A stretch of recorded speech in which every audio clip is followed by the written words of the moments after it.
So what's up, you guys? So making a video of stuff you're needing to change the oil on your Jeep Grand Cherokee. Mine is a 2019, has the 3.6 liter V6. It's also two-wheel drive. It's a 2019, as I said. So make sure I cover all the bases, because I'm sure somebody's going to ask when that has nothing to do with what I'm doing.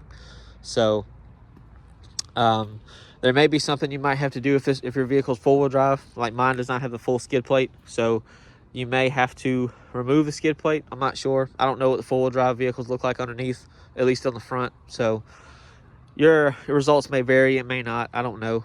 But anyway, so as I said, I'm just going to show some stuff that you need to do an oil change. I'm not going to show you how to do it. There's videos out there to do that, and I don't do that on my channel. So I'll talk you through it, show you what you need. That's it, because then I'm going to go and do it, because it's 20-some degrees outside and I'm freezing. So anyway, first you're going to need is obviously oil. You need 6 quarts of OW20 or 0W20. Obviously I have a 5-quart jug right here, and then just a regular single quart by itself. Then you have the filter. It's a mobile one. I would use the genuine MOPAR, but they don't have those at Walmart, and I don't want to go anywhere else. So it is what it is. This is what I already have in it, so this is what I'm going to put back in it. Oil, people can argue about that to the end of time. I don't really care. I put oil in my car. At least it's got oil in it. So I used Mobile One last time. This shit, $10 cheaper. It'll lubricate the engine like I need it to. So that's what we're going to do.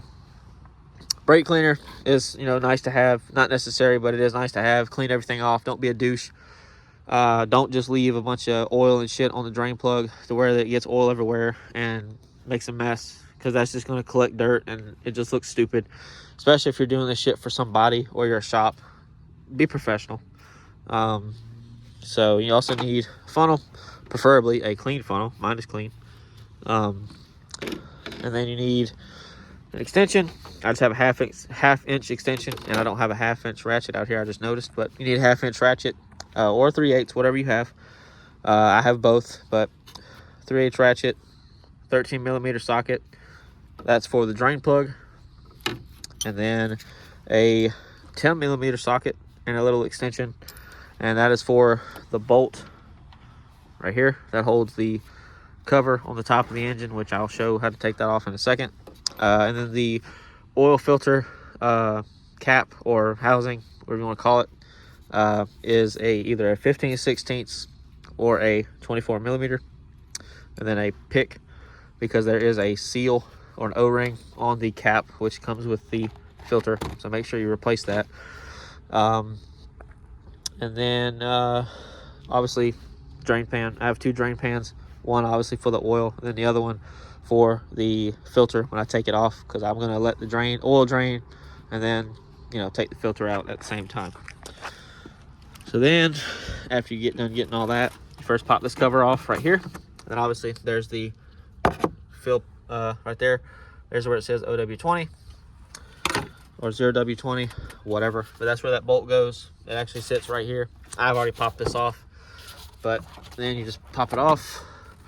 And yes, my engine cover is white. No, it did not come that way. I painted it. But there's 4 little rubber, I guess, isolators, if you want to call them that. There's 1, 2, 3, 4. And then there is 4 little nipples. There's 1. Where is it? I just looked right at it. There's 2, 3, 4. And you just pop those on. Then you just got to do is pop those off, and you're set. You're off to the races. And then there's where the oil filter lives, right here. You get your socket. 24mm is snug. The 15/16 has a little bit of slop on it, not enough to round it off, but it'll get the job done.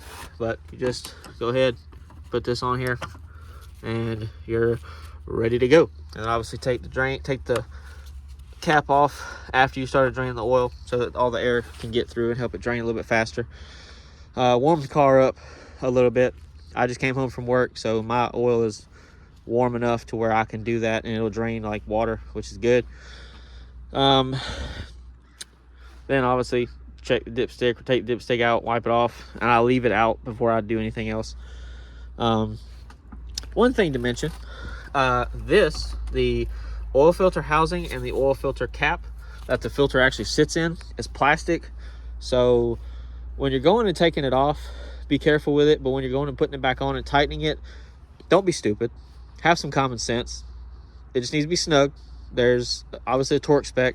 It's not a lot, because like I said, it is fucking plastic. So don't be dumb.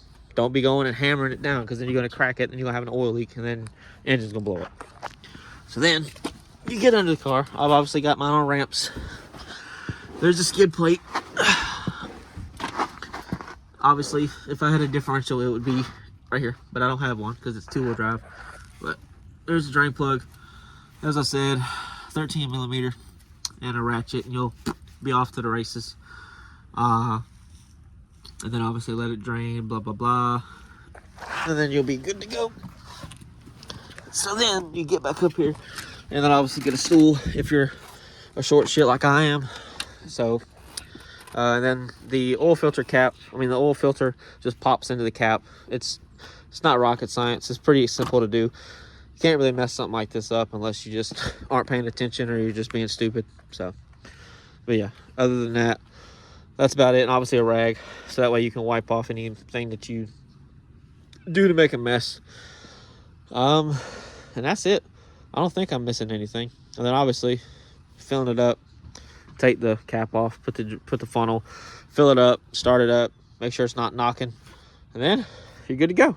So yeah, and then like I'll go ahead and show you how to reset the oil life, because I'm going to change the oil anyway. So let me get my short ass in here. I'm not going to start it because no need. So we're going to go to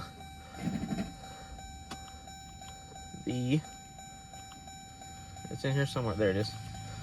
So you're going to scroll all the way over. Oil life. So you'll see there's the little, let's see if I can zoom in.